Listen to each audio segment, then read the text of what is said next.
Hello दोस्तों, नमस्कार। आपका स्वागत है डीएनएस एग्ज़ाम वॉरियर के यूट्यूब चैनल पर। तो आज का प्रैक्टिस सेट नंबर है 9। आज हम जो सर आरडब्ल्यू पर नवीन शर्मा सर प्रैक्टिस सेट करते हैं उसका हम क्विक फास्ट रिवीजन करते हैं, वो भी विधिवत तरीके से और ट्रिक इन अच्छे तरीके से, जो कि हमें हमेशा के लिए याद रहे। जो लोग पूरी क्लास नहीं ले सकते हैं वो इसका जल्दी से फास्ट रिवीजन कर सकते हैं, लेकिन इस क्लास को छोड़ना नहीं है। इस क्लास को हमेशा लेना है, क्योंकि ये क्लास जो है वो एसएससी जीडी के लिए सफिशिएंट क्लास है। क्योंकि मैंने पढ़ा है और तभी जाकर मैंने जीडी में अपना पहली बार में पहले ही अटैम्प्ट में 136.02 नंबर हासिल किए थे। वो किसी दिन हम आपको वीडियो में माध्यम से बताएंगे कि कब की पूरी स्क्रीनशॉट विधिवत तरीके से हम दिखाएंगे आपको, फिर हम आगे बताएंगे। चलिए बिना किसी देरी से इसका ये जो क्लास है इसको हम शुरू करते हैं। तो आज का प्रैक्टिस सेट नंबर 9 है। तो पिछली जो प्रैक्टिस सेट 8 था उसका संबंधित जो 5 प्रश्न हैं एमसीक्यू मोस्ट इम्पोर्टेंट क्वेश्चन, तो हम उनको पढ़ेंगे। उनको 5 क्वेश्चन का आपसे जवाब मांगेंगे। तो पहला क्वेश्चन है, पंडित रविशंकर जो हैं, पंडित रविशंकर वो किस वाद्य से संबंधित है? तो पंडित रविशंकर किस घराने से संबंध रखते हैं? तो पंडित रविशंकर किस घराने से संबंध रखते हैं? तो बनारस घराने से। खेलो इंडिया यूथ गेम 2023 में पहले स्थान पर कौन रहा? तो पहले स्थान पर कौन रहा? महाराष्ट्र रहा। अगर पूछा जाए तो ये जो खेलो इंडिया यूथ गेम है कब से स्टार्ट हुआ? तो 2018 से। 2018 से कब से स्टार्ट हुआ? 2018 से। भारतीय राष्ट्रीय कांग्रेस के कराची कराची जो अधिवेशन था 1931 में, इसकी अध्यक्षता किसने की? तो किसने की? सरदार वल्लभ भाई पटेल ने की। अब आगे देखते हैं जो अगले चौथा क्वेश्चन है कि अला रिपु शब्द जो है, अला रिपु शब्द किस नृत्य से जुड़ा हुआ है? तो अला रिपु शब्द किस नृत्य से जुड़ा है? तो भरतनाट्यम से। किससे जुड़ा है? भरतनाट्यम से। अगर पूछा जाए खुल्लम नृत्य कहाँ से संबंधित है? तो खुल्लम नृत्य कहाँ किससे संबंधित है? मिजोरम से। हमने कल भी कहा था कि लम वाले जितने हो तो वो किससे संबंधित है? लम वाले कैसे संबंधित है? तो मिजोरम से। आगे देखते हैं। तो आज की क्लास है उसका पहला क्वेश्चन है कि कथकली से संबंधित है। तो कौन संबंधित है? कुंच कुरूप। कुंच कुरूप। और कथकली कहाँ का है? केरल का। कथकला कहाँ का है? कथकली कहाँ का है? केरल का। और कथक पूछा जाए तो कथक कहाँ का है? यूपी का। तो उदय शंकर। उदय शंकर जब कली का क्या होता है? उदय। कली कैसे होती है? उगती है। उदय होता है। तो उदय शंकर। कली से याद रखें, कली का उदय। और जब कली उदय होकर उसका वो खिल जाएगी, कथक कली जो उदय होकर खिल जाएगी तो हमें क्या आएगा? आनंद आएगा। आनंद आएगा तो आनंद आएगा। तो आनंद शंकर। आनंद शंकर। कला मंडलम गोपी किससे समझ है? ये मोस्ट इम्पोर्टेंट है। इम्पोर्टेंट है कौन? कला मंडली गोपी। कला मंडलम गोपी। अब पूछा जाए कवि लंग चथुन्नी किससे हैं? ये भी है कथकली से। कृष्णा कुटी। कृष्णा कुटी कैसे संबंध है? कथकली से। और दर्शना झावेरी। दर्शना झावेरी ये किससे है? मणिपुर से। दर्शना झावेरी किससे संबंधित है? मणिपुर से। और झावेरी बहनें भी किससे संबंधित है? मणिपुर से। क्या नाम बताया था? सुदर्शना, दर्शना और जो दो और है। ऐसे पूछा जाए बेमपत्ती चिन्ना सत्यम। बेमपत्ती चिन्ना सत्यम किससे संबंधित है? तो कच्ची पुड़ी से। सत्य बेन पन्ना सत्यम, सत्य बोल रहा हूँ, पूरी कैसी है? कच्ची। तो इसे याद रखें, बेद पन्ना चिन्ना सत्यम। शोभना नारायण। शोभना नारायण। शोभना नारायण किससे संबंधित है? कथक से। शोभना नारायण। शोभना नारायण। आगे देखते हैं दूसरा क्वेश्चन। दूसरा क्वेश्चन क्या कहता है? किस खिलाड़ी ने भारत के लिए क्रिकेट टेस्ट मैच में पहला शतक लगाया? तो कौन सा खिलाड़ी था जिसने भारत के लिए पहला शतक लगाया? तो कौन था? लाला अमरनाथ। तो लाला अमरनाथ ने पहला शतक लगाया था। कब लगाया था? 1933 में। 1933 में किसके विरुद्ध? इंग्लैंड के खिलाफ लगाया था। लेकिन तब भारत ब्रिटिश शासन के अधीन था। तो वनडे में पहला शतक किसने लगाया था? वनडे में पहला शतक लगाया था किसने? कपिल देव ने। कब? 1983 में। कब लगाया था? 1983 में। किसके खिलाफ? जिम्बाब्वे के खिलाफ। जिम्बाब्वे के खिलाफ। उसमें कपिल देव ने कितने रन की पारी खेली थी? 175 रन की पारी खेली थी, जब इंडिया के 17 रन पर 5 विकेट गिर गए थे। तब इसके बाद कपिल देव ने 175 रन की पारी खेली थी। अगर T20 में पहला शतक पूछा तो किसने लगाया? सुरेश रैना ने। किसने? सुरेश रैना ने। अब आगे देखते हैं भारत के पहले कप्तान कौन थे? सीके नायडू। पहले कप्तान कौन थे? सीके नायडू। अगर पूछा जाए सीके नायडू बाद 1932 में अगर स्वतंत्र भारत के पहले कप्तान तो कौन थे? लाला अमरनाथ। कौन थे? लाला अमरनाथ। और अगर पूछा जाए ओडीआई के पहले कप्तान कौन थे, अजीत बाडेकर किस सन में बनी थी, 1974 में। और टी20 के पहले कप्तान पूछे जाए तो टी20 के पहले कप्तान कौन थे, वीरेंद्र सहवाग किसके खिलाफ बने थे, साउथ अफ्रीका के खिलाफ। अब आगे देखते हैं पिंक बॉल टेस्ट मैच, जो पिंक बॉल टेस्ट मैच हुआ था उसके पहले कप्तान कौन थे, विराट कोहली। ये कब हुआ था, बांग्लादेश के खिलाफ 2019 में। अब आगे देखते हैं तीसरा क्वेश्चन क्या कहता है, IOC मतलब ओलंपिक जो है अंतर्राष्ट्रीय ओलंपिक संघ का पहला आधुनिक ओलंपिक खेल कहाँ खेला गया। तो पहला ओलंपिक खेल कहाँ से शुरू हुए, तो एथेंस में। कब से, एथेंस में। और कब से कब तक चले, 6 अप्रैल से 15 अप्रैल तक 1896 में। 6 अप्रैल से 15 अप्रैल तक 1896। ओलंपिक दिवस कब मनाया जाता है, 23 जून से ओलंपिक दिवस मनाया जाता है।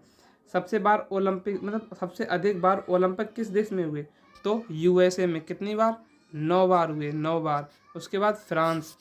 अगर आपसे पूछा जाए कि टोक्यो ओलंपिक जो था ये कैमा ओलंपिक था, तो 32वां ओलंपिक था। कितना ओलंपिक था, 32वां ओलंपिक था। भारत की रैंकिंग कौन सी, भारत की रैंकिंग क्या थी, तो इसमें 48वीं रैंकिंग थी भारत की, 48।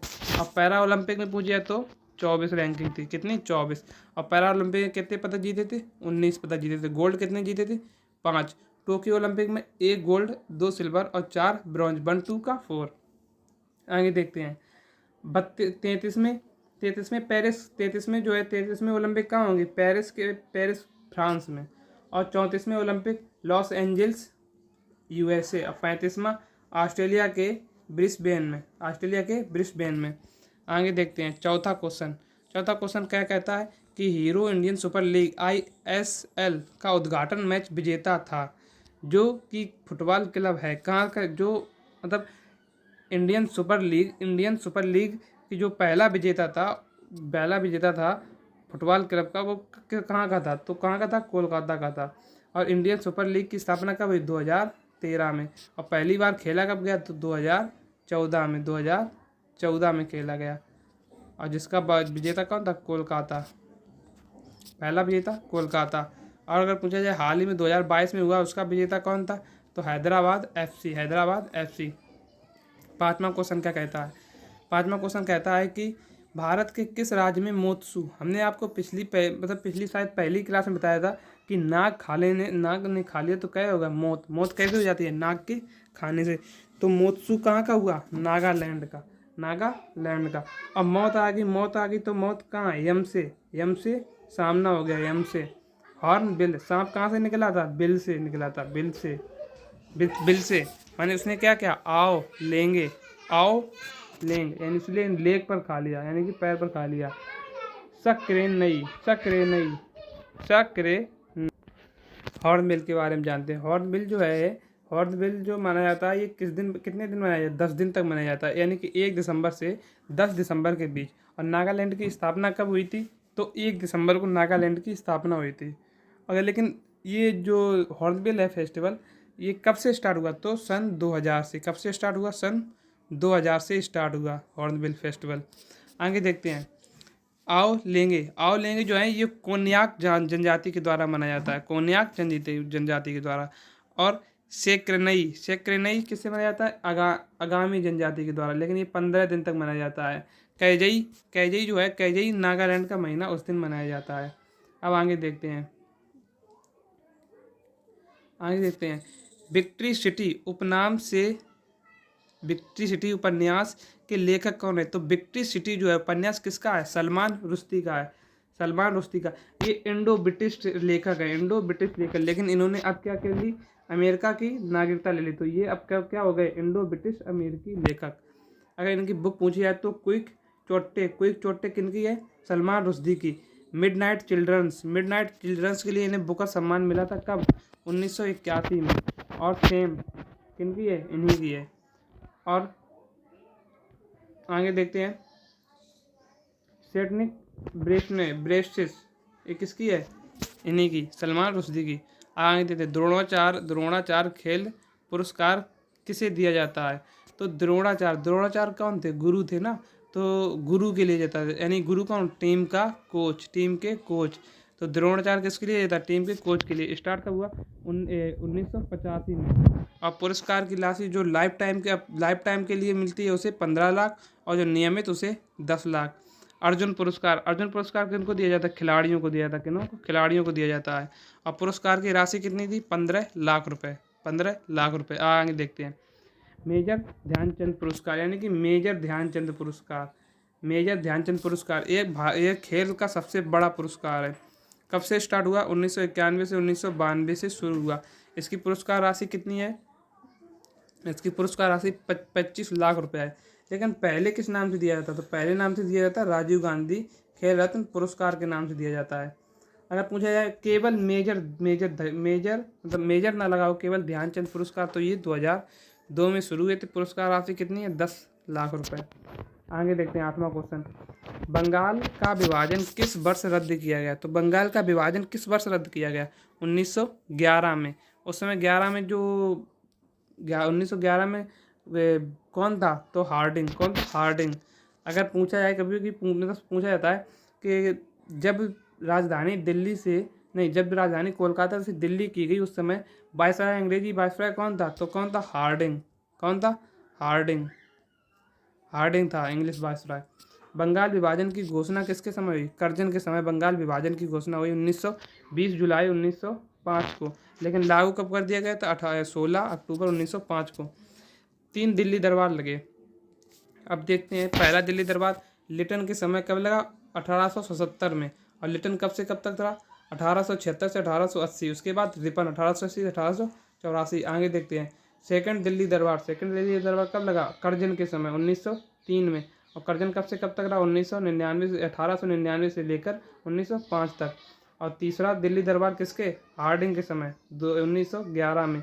अब घोषणा की गई कि अब राजधानी कोलकाता से कहाँ कर दी जाएगी? दिल्ली। 2011 में घोषणा की गई, लेकिन बनी कब? 2012 में। अब आगे देखते हैं। अगर नई दिल्ली पूछा, नई दिल्ली कब राजधानी बनी? तो 1931 में। और नई दिल्ली बसाया कब गया था? 1927 में बसाया गया था। आगे देखते हैं 9वां क्वेश्चन। बंगाल विभाजन के बाद शुरू हुई स्वदेशी आंदोलन डेल्टाई आंध्र में किस रूप से जाना जाता है? तो आंध्र में किस रूप से जाना था? वंदे मातरम के नाम से जाना जाता है आंध्र में, दक्षिण में। अब आगे देखते हैं 10वां क्वेश्चन कहता है बंगाल विभाजन के बाद कौन सा आंदोलन शुरू हुआ? तो बंगाल विभाजन के बाद कौन सा आंदोलन शुरू हुआ था? स्वदेशी आंदोलन। 7 अगस्त 2005 को। डेट बहुत इंपॉर्टेंट है। अब आगे देते हैं सबने अवज्ञा आंदोलन। 12 मार्च 1930 को। भारत छोड़ो आंदोलन 8 अगस्त 1942 को। असहयोग आंदोलन 7 अगस्त 1920 को। अब आगे देखते हैं 11वां क्वेश्चन। यदि कोई 12 वर्षीय बच्चा अपनी इच्छा के बिना किसी कारखाने में काम कर रहा है तो यह किस अनुच्छेद का उल्लंघन करेगा? तो ये 22 का भी, 23 का भी करेगा और 24 का भी करेगा। दोनों का उल्लंघन करेगा। 23 का भी और 24 का भी, दोनों का उल्लंघन करेगा। देखो 23 में क्या कहता है? मानव तस्करी और बलात्श्रम। किसी से आप जबरदस्ती काम नहीं कर सकते, और मानव के अंगों को तस्करी नहीं कर सकते। और बलात्श्रम का मतलब है किसी की भी आप जबरदस्ती काम नहीं करा सकते, तो वो अपनी इच्छा के विरुद्ध काम करा रहा है, तो 23 हो गया। अगर 24 में कहता है कि फैक्ट्री या खान या परिसंचरण में संकट इस स्थिति में 14 वर्ष से कम का बच्चा काम करने के लिए प्रतिबंधित है, तो ये 24 भी उसमें वो आ गया, क्योंकि 12 वर्ष का है इसीलिए 24 आ गया। यानी कि 23 और 24 दोनों का उल्लंघन कर रहा है। अब आगे देखते हैं। आर्टिकल 23 क्या कहता है?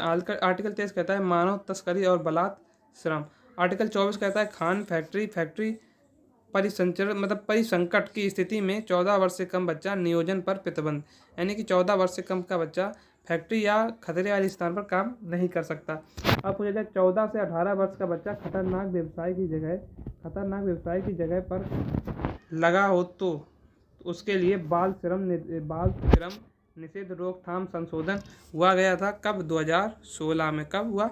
2016 में। पूछा जा सकता है आपसे कि बाल श्रम निषेध रोकथाम संशोधन अधिनियम कब आया था? 2016 में। आगे देखते हैं। आर्टिकल 25 के संबंध में, आर्टिकल 25 का संबंध है किससे? धर्म की वृद्धि के लिए प्रयास की स्वतंत्रता। आर्टिकल 27 क्या कहता है? किसी भी धर्म को प्रसारित हेतु उसकी छूट, प्रसारित हेतु कर में छूट। अगर पूछा है आर्टिकल 21 प्राण एवं दैहिक स्वतंत्रता। आर्टिकल 26 क्या कहता है? धार्मिक मामलों में प्रतिबंध की स्वतंत्रता। जैसे कहीं पे धार्मिक मामला है उसके प्रबंधन की स्वतंत्रता है आपके पास। अब आगे देखते हैं 13वां क्वेश्चन। 13वां क्वेश्चन क्या कहता है, किस राज्य या केंद्र शासित में अंचार अंचार अंचार झील स्थित है? तो कहाँ स्थित है? जम्मू एंड कश्मीर में। जम्मू एंड कश्मीर में, जहाँ डल, मानस, नागिन, बुलर, डल, मानस, नागिन, बुलर, डल, मानस, नागिन, बुलर, ये 3 जिले कहाँ हैं?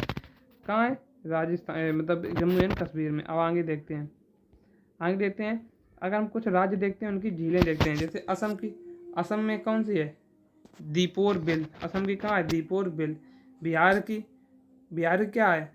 केवर ताल झील। अगर पूछा राजस्थान की पिछौला, फतेह सागर और जय जय जय किसकी हुई? राजा की क्या हुई? जय संबंध कहाँ हुई? अगर केरल का पूछा है तो केरल क्या है? परबूर, अष्टमुड़ी बहुत इंपॉर्टेंट है केरल की। कौन सी? अष्टमुड़ी। और बेन बांध झील कहाँ की है? बेन बांध कहाँ की झील है? केरल की। ये सबसे लंबी झील है। कितनी? 96.5 किलोमीटर। कितनी? 96.5 किलोमीटर। अब देखते हैं उत्तराखंड जो है, उत्तराखंड में कौन सा है? भीमताल और नैनीताल। ताल वाले अधिकतम उत्तराखंड में आते हैं लेकिन सभी नहीं। अगर उत्तर प्रदेश की बात की जाए तो बेला सागर, उत्तर प्रदेश की बेला सागर, और वेस्ट बंगाल की सिंचल, और सिक्किम की त्योसोमगो। सिक्किम की क्या है? त्योसोमगो। और हुसैन सागर बहुत पूछा जाता है। हुसैन सागर कहाँ स्थित है? हुसैन सागर कहाँ है? तो तेलंगाना में। महाराष्ट्र की लोनार झील बहुत इंपॉर्टेंट है। महाराष्ट्र की लोनार झील और बैतरण झील। क्या है? मध्य प्रदेश की भोजताल क्या है? अपर लेक है ये। अब ये गलत लिखा है, भोजताल है अपर लेक। क्या है? अपर लेक। भोजताल क्या है? अपर लेक। अगर पूछा है अपर लेक क्या है? भोजताल। अगर चंडीगढ़ की पूछा तो सुखना, चंडीगढ़ की सुखना। अब आगे देखते हैं, कोलेरू झील किस राज्य की है? तो कोलेरू झील किसकी है? आंध्र प्रदेश की। एक और है मेलावरम। और तमिलनाडु की पूछे तो वीर नम। अब आते हैं 15वां क्वेश्चन क्या कहता है? नाबार्ड का पूर्ण रूप है क्या है? National bank for agriculture and rural development. National bank for agriculture and rural development. इसकी स्थापना कब हुई? इसकी स्थापना हुई 12 जुलाई 1982 में। हेडक्वार्टर कहाँ है? बम्बई में। और सिफारिश की है के शिवराम समिति। और नाबार्ड एक्ट आया था 1981 में। 1982 में इसकी स्थापना हो गई। अगर पूछा जाए राष्ट्र सेवा के लिए कब समर्पित, ये राष्ट्र के लिए कब समर्पित की गई? 5 नवंबर 1982 को। वर्तमान अध्यक्ष कौन है? साजी केवी। और पूंजी पूछी है तो 100 करोड़ स्टार्ट हुई थी। अब आगे देखते हैं 16वां क्वेश्चन कहता है कि 10वीं पंचवर्षीय योजना की अवधि क्या थी? तो 10वीं पंचवर्षीय योजना कब थी? 2000 से 2007। लक्षित विकास दर पूछे तो लक्षित विकास दर कितनी रखी गई थी? 2000, मतलब लक्षित विकास दर रखी गई थी 8.1 रखी गई थी, लेकिन इन्होंने कितनी हासिल कर पाई थी? 6.67% इतनी हासिल कर पाई थी। अगर पूछा जाए राइट टू इन्फॉर्मेशन RTI कब आया? 2005 में। राइट टू इन्फॉर्मेशन कब आया? 2005 में। अगर आपसे पूछा जाए पिछली क्लास में पूछा था RTE, अगर RTE पूछा जाए तो राइट टू एजुकेशन कब आया था? 2009 में। कब आया? 2009 में। आगे देखते हैं, कौन सा तत्व अपने गुणों में क्षार धातुओं के साथ साथ हैलोजन का भी व्यवहार करता है? तो ऐसा कौन सा तत्व जो अपने क्षार धातु तो है लेकिन उसके साथ साथ हैलोजन की तरह भी व्यवहार करता है? तो कौन? हाइड्रोजन। इसे आवारा तत्व भी कहा जाता है। क्या? आवारा तत्व। अब आगे देखते हैं अक्रिय गैसें 18वें कॉलम में आती हैं। इसकी संयोजकता 0 होती है। जैसे हीलियम, नियॉन, आर्गन, क्रिप्टॉन, जेडॉन, रेडॉन। ये कैसी गैसें हैं? 0 गैसें भी कहा जाता है इन्हें। कैसी गैसें? 0 गैस भी कहा जाता है। आगे देखते हैं 23 जुलाई 2023 को ICC विश्व कप 2023 ने ब्रांड अम्बेसडर किसे बनाया? तो किसे बनाया? शाहरुख खान को। किसे बनाया ब्रांड अम्बेसडर? शाहरुख खान को। इंपोर्टेंट क्वेश्चन है, पूछा जाएगा। अक्षय कुमार रोड सेफ्टी के ब्रांड एम्बेसडर है। और सचिन तेंदुलकर किसके लिए हैं? विश्व कप 2023 के आईसीसी वैश्विक राजदूत और ये जो हैंड एम्बेसडर है, ये हैंड एम्बेसडर भी इन्हें बनाया गया। किसका? सेवलॉन का हैंड एम्बेसडर किसका? सचिन तेंदुलकर को। रोहित शर्मा स्पेन फुटबॉल ला लीग के ब्रांड एम्बेसडर हैं। आगे देखते हैं 19वां क्वेश्चन क्या कहता है। 19वां क्वेश्चन कहता है 7 जून 2023 को भारत का पहला अंतर्राष्ट्रीय क्रूज किस देश के लिए रवाना हुआ है? तो किस देश के लिए रवाना हुआ? श्रीलंका के लिए रवाना हुआ। इस चेन्नई से कहाँ तक? श्रीलंका के लिए। क्या नाम था इसका क्रूज सेवा का? MV express. और पहला अगर पूछा तो पहला नॉर्वे, दुनिया का पहला क्रूज शिप नॉर्वे ने लॉन्च किया था। अगर पूछा जाए कि पहली हिंदू अमेरिकी शिखर सम्मेलन का आयोजन हाल ही में कैपिटल हिल में हुआ। जो कैपिटल हिल में पहला हिंदू अमेरिकी शिखर सम्मेलन हुआ, तो कैपिटल हिल ये कहाँ स्थित है? ये कहाँ स्थित है? वॉशिंगटन में स्थित है। और वॉशिंगटन पोटोमेक नदी के किनारे है। अगर आपसे पूछा, अगर हम आपसे पूछें न्यूयॉर्क किस नदी किनारे है? इसका आंसर कमेंट बॉक्स में आप बताएंगे। और अगर आपको रिवीजन आपका अच्छा हुआ हो तो आप रिवीजन अच्छे से करते रहें और चैनल को सब्सक्राइब कर लें। जैसे अगला वीडियो आए, मतलब अगला रिवीजन का वीडियो आए, वो आपको सबसे पहले मिल जाए और आप सब बच्चों से आगे चलें। और यही तरीका है बस GS को याद करने का। और PDF की बात करें तो PDF मिलेगी मेरी टेलीग्राम चैनल पर। इसी नाम से टेलीग्राम पर भी चैनल है, DNS एग्जाम वॉरियर्स। अगर आप वहाँ सर्च करेंगे तो वहाँ पर आपको चैनल नेम आ जाएगा और वहाँ से आप PDF डाउनलोड कर सकते हैं और अपने विधिवत तरीके से नोट्स बना सकते हैं। तो चलिए ठीक है, धन्यवाद। जय हिंद, जय भारत।